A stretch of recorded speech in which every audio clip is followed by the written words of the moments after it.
संत सम्राट सतगुरु कबीर साहेब की सतगुरु कबीर साहेब की बहुत बहुत धन्यवाद। कबीर नामं परिमं पुनीतं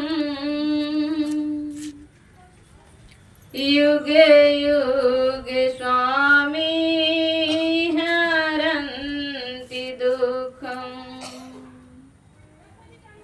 दातार मुक्तं पुरुषं पुराणं चरणारविन्दं सततं नमामि चरणारविन्दं सततं नमामि। मेरे मन मंदिर में विराजमान परम पूज्य गुरुदेव जी, मंच पर विराजमान अर्चनी वंदनी संत समाज, अयोध्या से पधारे हुए हमारे साहेब जी, निर्चिरवे की भक्त सज्जनों, भक्ति एवं शक्ति के स्रोत, ममतामयी करुणामयी मेरी प्यारी प्यारी माताएं, नन्हे मुन्ने प्यारे प्यारे बच्चों, आज हम सबका सौभाग्य है कि आप लोगों के बीच पुनः आने का ये मौका मिला है। सतगुरु कबीर साहब ने बीजक में कहा है, सतगुरु कबीर साहब का मूल बीजक ही है और बीजक में रामायणी में ही कहा है, कैसी गति संसार की जो गाडर की ठाट, साखी है ये, कैसी गति संसार की जो गाडर की ठाट, एक पड़ा जो गाढ़ में सबे गाढ़ में जात। साहेब इस साखी के माध्यम से हम सबको बहुत सुंदर और बहुत बड़े तमाचा मारते हैं। कोई व्यक्ति सही काम नहीं करता है, जिद्दी करता है, मनमानी करता है, तो लोग उसे क्या कहते हैं? ये कोई काम को सही से नहीं करता है, जिद्दी है। कोई तो किसी को जानवर भी कह देते हैं, कहते हैं। लेकिन यहाँ सतगुरु कबीर साहब केवल जानवर नहीं बल्कि जानवर का नाम भी ले दिए। कैसे? साहब ने कहा, जो गाडर की ठाट, मनुष्य की जो मनोवृत्ति है कैसी है? गाडर की ठाट की तरह। गाडर, गडरिया, जो भेड़ों का जो झुंड होता है, भेड़ों के झुंड के समान। भेड़ के पास बुद्धि नहीं होती है। इसको समझाने के लिए साहब बहुत सुंदर उदाहरण देकर कहते हैं कि जैसे भेड़ के चरवाहे भेड़ों को लेकर के कहीं उसको नहलाने के लिए तालाब के किनारे ले जाते हैं, लेकिन भेड़ उस पानी में, उस तालाब में घुसना नहीं चाहते। तो उनके जो चरवाहा है क्या करते हैं? किसी एक भेड़ को पकड़ करके जबरदस्ती उस तालाब में डाल दिया जाता है, फेंक दिया जाता है। वह भेड़ को नहलाना है तो वो एक भेड़ को जैसे पकड़ के उसमें डाल देते हैं, तो चाहे उसके पास हजारों चाहे कई हजारों भेड़ हो, जरा भी देर नहीं लगेगी घुसने में, क्योंकि एक को घुसे देख करके सारे भेड़ उस तालाब में घुस जाता है। अब उन जानवरों के पास ये बुद्धि नहीं होती है कि इस तालाब में सामने वाला घुसा है वो जिएगा कि मरेगा। उनके पास तो बुद्धि नहीं है। इसी तरह मनुष्य की मनोवृत्ति को साहब कहते हैं कि मनुष्य की ऐसी मनोवृत्ति हो गई है कि सच्चाई को लोग जानते नहीं हैं और भेड़ों की झुंड की तरह वह भी वही काम करते हैं जो सामने वाले करते हैं।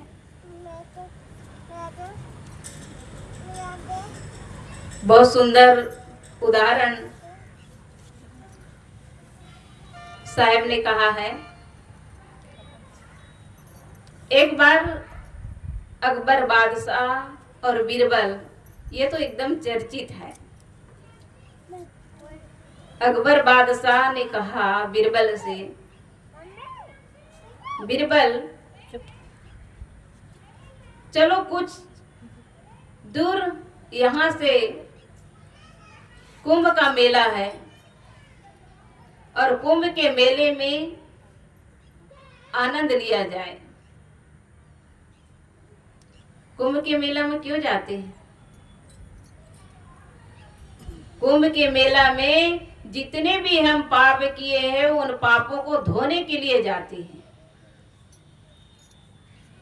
अभी देखिए प्रयागराज में कुंभ मेला था और इस कुंभ मेला में लोग नहाने के लिए, जिस दिन शाही स्नान था उस दिन बिल्कुल नदी के तट पर लोग सोए थे ताकि हमको पहले स्नान करने का मौका मिले। और वो लोग सोए थे। प्रातः ऐसे भीड़ आई कि सोए के सोए रह गए, सदा के लिए सो गए।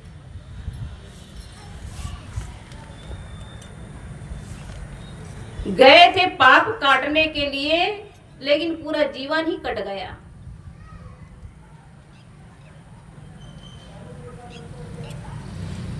तो ऐसे ही कुंभ के मेला में जाने का विचार किया अकबर बादशाह। बीरबल ने कहा ठीक है हुजूर, क्योंकि राजा की बात तो बीरबल को मानना ही था, उनके मंत्री थे। अब गए, कुछ बीच बीच में रुकते रुकते जब मेला में गए, मेला में जा कर के खूब स्नान किया, मंदिरों में पूजा पाठ सब कुछ किया, दान पुण्य किया। और वे अति खुशी के मारे अपने मंत्री बीरबल से कहते हैं कि बीरबल, इस मेले में आए तो अति आनंद आ गया, बहुत खुशी मिली, बहुत ही आनंद। तब बीरबल ने क्या कहा, हुजूर ये जो कुंभ का मेला है ये धूर्तों और मूर्खों का मेला है। अब कोई व्यक्ति उसमें आनंद ले रहे हो, उसमें खुशियां मना रहे हो और उस व्यक्ति के सामने कहा जाए कि ये धूर्त और मूर्ख का मेला है तो कितनी बड़ी तमाचा है। और वो भी उनके मंत्री थे और एक राजा को कहना ये कितनी बड़ी बात है। लेकिन बीरबल डरते नहीं थे, हर कार्य को एक प्रूफ देते थे। जैसी उनकी बात सुनी तो सुनते ही अकबर बादशाह को ऐसा लगा कि मानो उनके शरीर में कोई मिर्ची डाल दिए हो, एकदम क्रोध हो गया।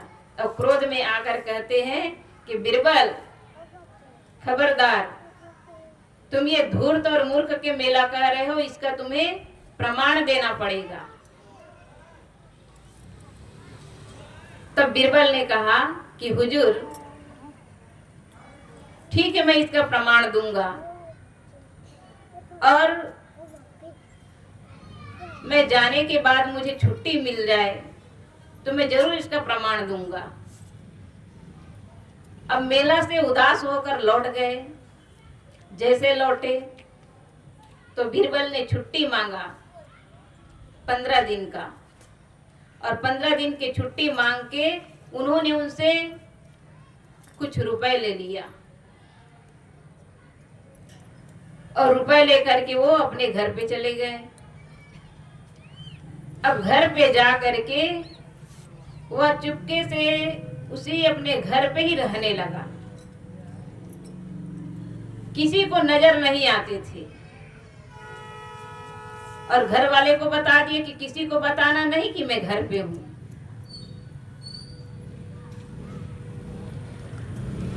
और एक दिन वो सुनार के घर गया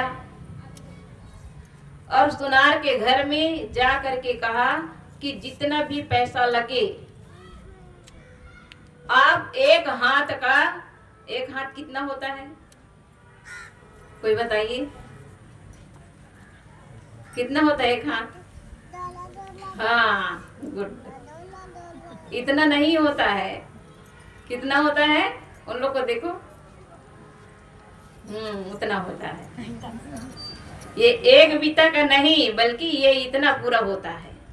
ये एक हाथ का सोने का क्या बनाया, खड़ाऊ बनाया और ऑर्डर दिया किसको, सुनार को। इसमें जितना भी पैसा लग जाए उनकी चिंता मत करना, मैं पैसा आपको दूंगा, लेकिन बहुत असली ओरिजिनल सोना होना चाहिए। और बहुत सुंदर बनाया।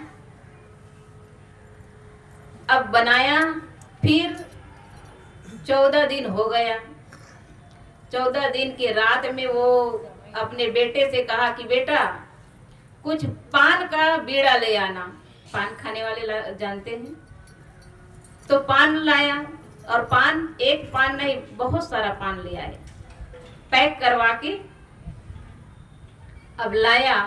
अब 14 दिन हो गया, 15 दिन में उनको वहां प्रवेश करना था।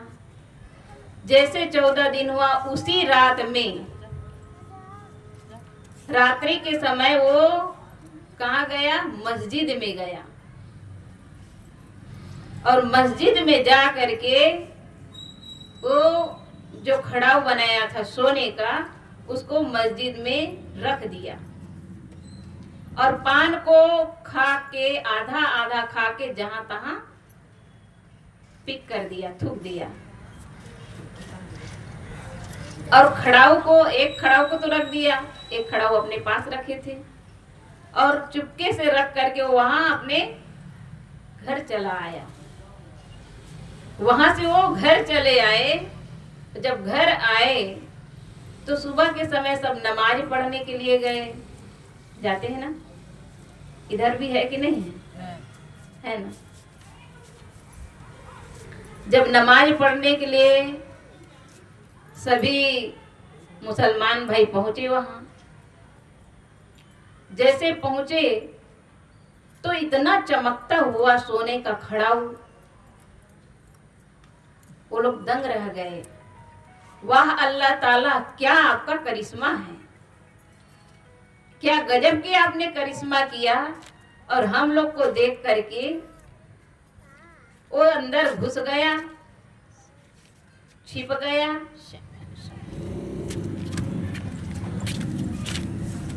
अंदर वो छुप गया, बस उनकी एक खड़ाऊ बाहर रह गया।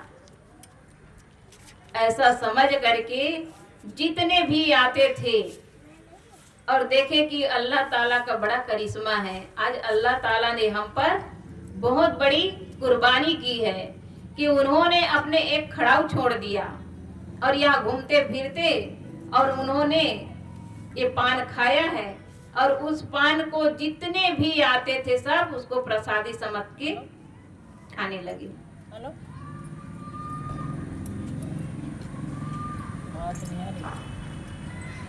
अब ऐसे करते करते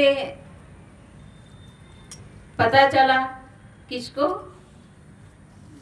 अकबर बादशाह को। जब अकबर बादशाह को पता चला, लोगों ने कहा कि आज तो अल्लाह ताला साक्षात अपने खड़ाऊ छोड़ के चले गए।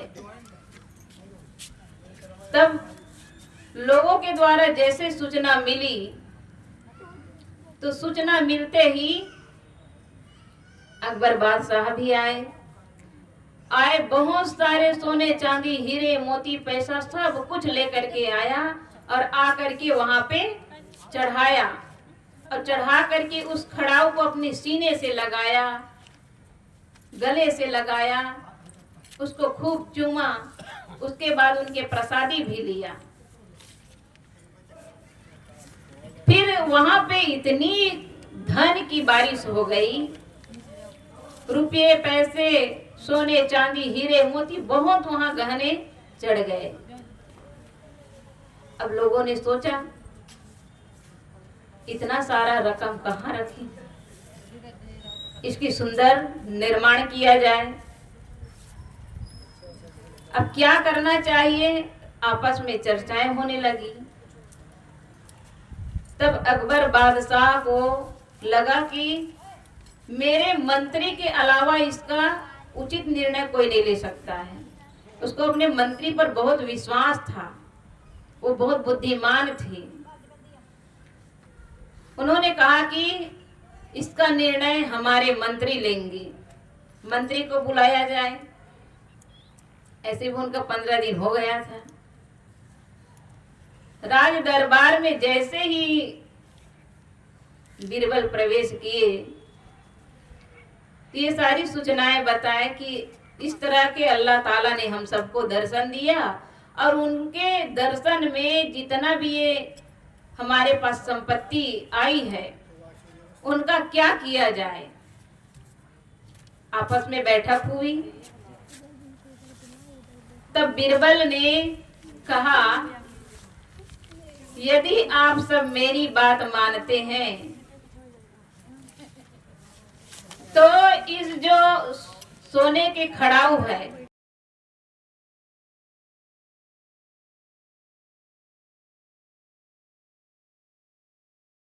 सोने का जो खड़ाऊ है, इस सोने के खड़ाऊ का जो दूसरा जोड़ा ला कर दे दे, संपत्ति उन्हीं के होगा। क्या कहा? में बीरबल ने क्या कहा? मीटिंग में बात ये हुई कि यदि आप सब मेरी बात मानते हैं तो अल्लाह ताला के नाम से जितने भी रकम आई है, इन सारे रकम को उन्हीं को दिया जाए। इन सारे रकमों का मालिक वही होगा जो खड़ाऊ के दूसरा जोड़ा को ला करके दे दे। अब सभा में सन्नाटा छा गई। अब अल्लाह ताला को बुलाए तो बुलाए कैसे? वो तो कैसे उनको मिल गया जो अल्लाह ताला का एक खड़ाऊ छूटा था। अब उसके दूसरे जोड़ा को, दूसरे खड़ाऊ को लाए तो लाए कहां से? लेकिन बीरबल ने शर्त रख दिया, क्या? जो इनके दूसरे जोड़ा को ला करके दे देता है वही इन्हें जितने भी ये रकम चढ़ा हुआ है, इन सारे रकमों का मालिक वही होगा। अब कोई क्या कहे, सब शांत बैठे थे। अपना बैग निकाला और निकाल करके दूसरा जोड़ा ला करके बीरबल रख दिया। इधर अकबर बादशाह सन्न रह गए। ये बीरबल तू क्या किया? ये क्या हो रहा है? तब पुनः बीरबल ने वही बात दोहराई। कौन सी बातें?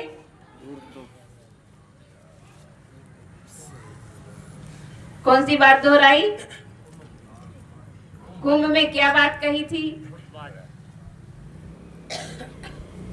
केवल सुन के शून्य नहीं हो जाना है आप सब। हाँ भाई जी, जिसको समझ में आ रहा है बोले बतावे। हाँ बिल्कुल बताना चाहिए। उन्होंने क्या कहा था? राजा ने कहा था कि क्या मजा आ गया, कितना आनंद आया इस नदियों में नहाने का, दान पुण्य करने का, भगवान से मिलने का। ये तो बड़ा आनंद आया। क्यों आनंद आया? क्योंकि वो कुंभ के मेला में उसी मजा लेने के लिए गए थे। लेकिन बीरबल ने कहा था ये धूर्तों और मूर्खों का मेला है।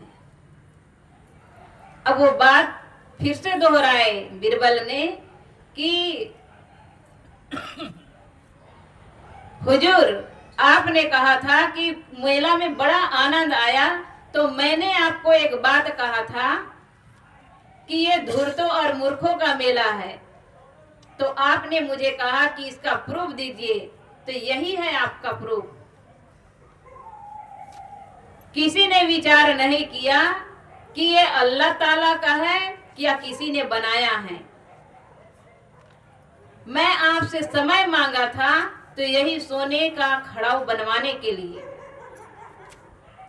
और मैंने जो पैसा लिया था वो पैसा सुनार को मैंने दिया, और ये दूसरा जोड़ा करके वो सबके बीच में लाकर रख देता है। अकबर बादशाह को मानना पड़ा। हम सब भीड़ के पीछे जाते हैं, विवेक नहीं कर पाते उनकी सच्चाई क्या है। अब देखो, बीरबल ने पान खाकर के थूक दिया, उसे लोगों ने प्रसाद समझ के खा लिया। खड़ा उन्होंने रखा और लोगों ने समझा कि अल्लाह ताला यहाँ घूमते थे मस्जिद में, और जाते जाते वो हम लोग को जैसे देखे तो वो जल्दी से छुप गया। कहाँ छुप जाएगा, कहाँ से आया, कहाँ से आएगा जो कहाँ छुप जाएगा। मोको कहाँ ढूंढे बंदे, मैं तो तेरे पास में, ना तीरथ में, ना मूरत में, ना एकांत निवास में। मेरी अधूरी बातें पूरी कर दिया करिए आप लोग। मोको कहाँ ढूंढे बंदे, मैं तो तेरे पास में। ये पास कहने का एक मतलब है, लेकिन पास नहीं है। जो मैं बोल रहा हूँ, बोल रही हूँ, एक घट के अनुसार हम बोल रही हूँ कह रहे हैं, लेकिन यह जो आत्मा है ना स्त्री है ना पुरुष है, ना काला है ना गोरा है, यह केवल ज्ञान स्वरूप है, सबको जानने वाला है। जो बोल रहा है वही आत्मा है। अब उस आत्म तत्व को हम तीर्थ मूर्त में ढूंढते हैं, पाप करते हैं तन से, और तन को धोते हैं। तन को कहाँ धोते हैं? उस नदियों में, और चाहते हैं हमारा पाप धुल रहा है। उस गंगा के स्नान करने से पाप तो धुलना बहुत दूर की बात है, आपके तन का मैल भी नहीं धुलता है। अभी हम मेला में गए थे प्रयागराज में, जो लोग नहा कर आए थे वो हमारी सारी माताएं पूरे कपड़े को धो रही थी और एकदम खूब रगड़ रगड़ के नहा रही थी। हम कहे आप लोग का तो पाप भी धुल गया, तो फिर तन को क्यों यहाँ धुला रहे हो? कैसा है, वहां तो केवल काल है, काल। हम लोग ओढ़ करके गए थे शॉल को, यह शॉल भी वहां सब खो गया, कपड़ा खो गया, यहाँ तक कि वहां नहाए तो पूरे गंदगी से भर गया है, कपड़ा भी बदबू कर रहा है। ऐसे बताने लगी। जब हमारा तन का मैल नहीं धुल सकता है, एक बार मान के चलिए कि हमारे तन के मैल को भी धो सकते हैं, कपड़े के मैल भी धुल जाएगा, लेकिन मन का मैल कैसे धुलेगा? मन का मैल कैसे धुलेगा? मन में मैल है और तन को धोएंगे तो क्या धुल सकता है? मन के मैल को धोने के लिए यही सत्संग है, और सत्संग से ही हम जान सकते हैं कि मैल क्या है। यहाँ ईर्ष्या, द्वेष, मान, छल, क्रोध, चोरी, बेईमानी, हत्या, यही तो मन का मैल है। और इसी मैल को धोने के लिए क्या हम पानी में नहा लेंगे तो धुल जाएगा? हम क्रोध करना छोड़े, छल करना छोड़े, कपट करना छोड़े, चारी चुगली करना छोड़े, हम किसी के बढ़ते हुए क्रम को देख करके जल जाते हैं। ये जलन की भावना क्यों होती है? और हम सोचते हैं कि हमारे हाथ पैर में जलन हो रही है। जब आपके मन में इतना दूसरे के सुख को देख करके खुशी नहीं हो रही है, दूसरे के खुशियों को देख करके आप जल रहे हैं, तो वो कहाँ जाएगा? वही फोड़ा फुंसी बन करके, रोग व्याधि बन करके आपको कष्ट देगा। तो ये हम फोड़ा फुंसी बनाते कैसे हैं? अपने मन के विचारों से। हम अपने मन से ही हम किसी के लिए अगर राग द्वेष कर रहे हैं तो जरूर हमारे लिए रोग व्याधि बनेगा।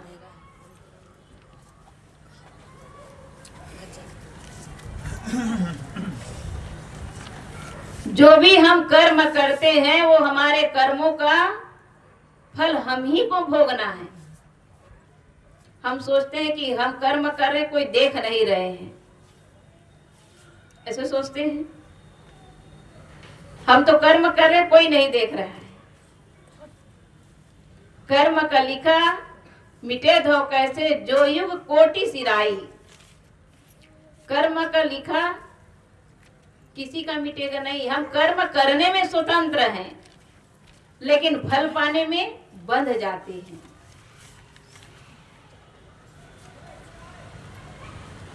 जो हम कर्म किए हैं उन कर्मों का विधाता हम हैं, हमने ही उनका, जो भी कर्म किए हैं उन कर्मों के निर्माता हम ही हैं। और हम सोचते हैं कि हमें कोई दुख दे रहा है, हमें कोई दुख नहीं देता है। दुख जो भी मिलता है हमें अपने कर्मों के अनुसार मिलता है। लेकिन हम समझते हैं कि नहीं, मेरी देवरान मेरे से बहुत जलती है, मेरी देवरान मेरे परेशान कर दिए, मेरे पति परेशान कर दिए, मेरी पत्नी परेशान कर दिए, मेरे सासू माँ परेशान कर दी है। कितने लोग सुसाइड भी कर लेते हैं, करते कि नहीं करते हैं? परेशान कोई नहीं करते हैं, बस हमारा विचार बदल दें। परेशान हम होते हैं अपने मन के गंदे विचार से। हम दूसरे के दिन रात बुराई करेंगे तो जरूर हमारा मन नहीं, हमारा तन भी खराब होगा। मन खराब होगा तभी हमारी वाणी भी खराब होती है, होती कि नहीं?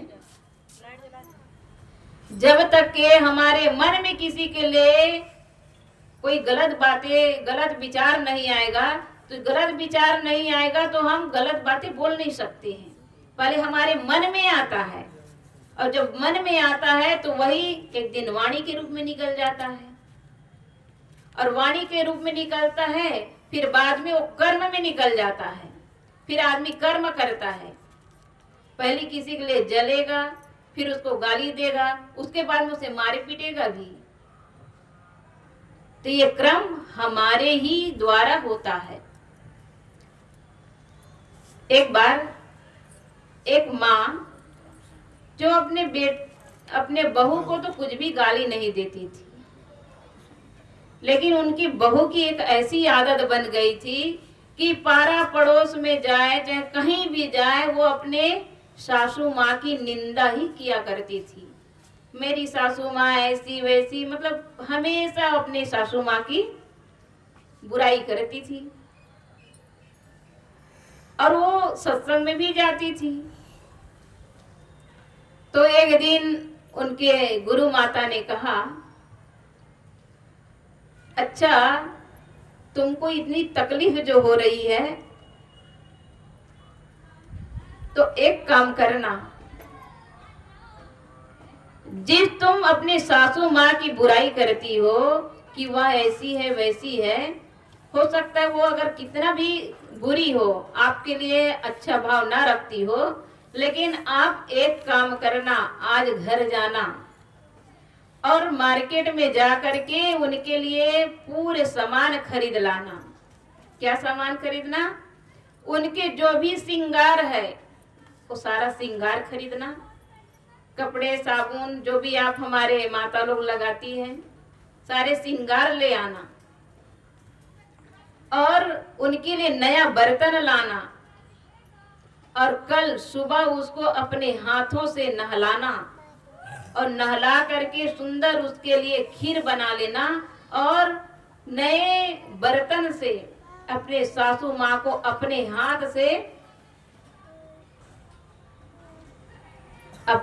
से भोजन करा देना। अब कोई भी माता, कोई भी बहन अपने सासू माँ की इतनी बुराई कर रही हो और उसको कहा जाए कि तुम उनको नहलाना धुलाना, नया कपड़ा पहनाना, उनको बना के अपने हाथों से खिलाना, तो उनके लिए तो बहुत विपरीत सी बात हो गई ना। लेकिन गुरु माँ की आज्ञा का पालन भी करना था। वो बड़े ही कष्ट से, बड़ी पीड़ा से, बहुत ही बेदर्दी से एकदम अपने शरीर को किसी तरह वहां तक ले जाती थी। दर्द से कहारते हुए अपने गुरु माँ के पास जाती थी और रोज रोज जाती थी और बहुत कष्ट से जाती थी, चल नहीं पाती थी। ये बातें अपने गुरु माँ के सुन करके वह बहन अपने घर गई और घर जा करके मार्केट में जाकर खूब अपने सासू माँ के लिए सब सामान खरीद लाई और खरीद करके दूसरे दिन सुबह उठी, स्नान की और स्नान करके पूरे घर की साफ सफाई की। उसके बाद में अपने ठंडी का मौसम था, अपने सासू माँ के लिए गर्म पानी की और हल्का गर्म पानी में अपने सासू माँ को बंदगी करके कहती है कि माँ चलिए आज मैं अपने हाथों से नहला देती। क्या कहा? अपने सासू माँ को वो सीधा नहीं देखती थी, बात नहीं करती थी, लेकिन उनके प्रणाम बंदगी करके कहती है कि माँ चलिए मैं आपको अपने हाथों से आज नहला देती। उनकी सासू माँ को लगा कि ये सही है कि कैसे बोल रही है, लेकिन अपने बहू को कहती है ठीक है बेटी। बाथरूम में गई, नया साबुन निकाली और मस्त उसको गर्म पानी से, ठंडी का मौसम था, और बहुत सुंदर उसको नहलाई और नहला करके अपने हाथों से नया नया कपड़ा पहनाई और कपड़ा पहना करके उनके बेड में ला करके उनको पूरा उनकी कंघी की, पूरे उनके श्रृंगार की। उसके बाद में खीर बनाई थी, वो खीर को ला करके अपने हाथों से खिलाई और अपने हाथों से खिला करके उनके लिए एक पूजा के थाली तैयार की और पूजा के थाली से उनको पैसा दे करके, नारियल दे करके उनकी आरती की। ऐसे भाव देख करके उसकी सासू माँ के हृदय इतना ये लगा कि आज साक्षात मेरे घर में लक्ष्मी आई है। वह जैसे ही आरती करके अपने सासू माँ के चरण में झुकती है तो उसकी सासू माँ उनको अपने हृदय से लगा लेती है और कहती है बेटी मैं सौभाग्यशाली हूँ, हर घर में ऐसे लक्ष्मी, ऐसे बेटी सबको मिले। और अपने सीने से लगाकर रोने लगी।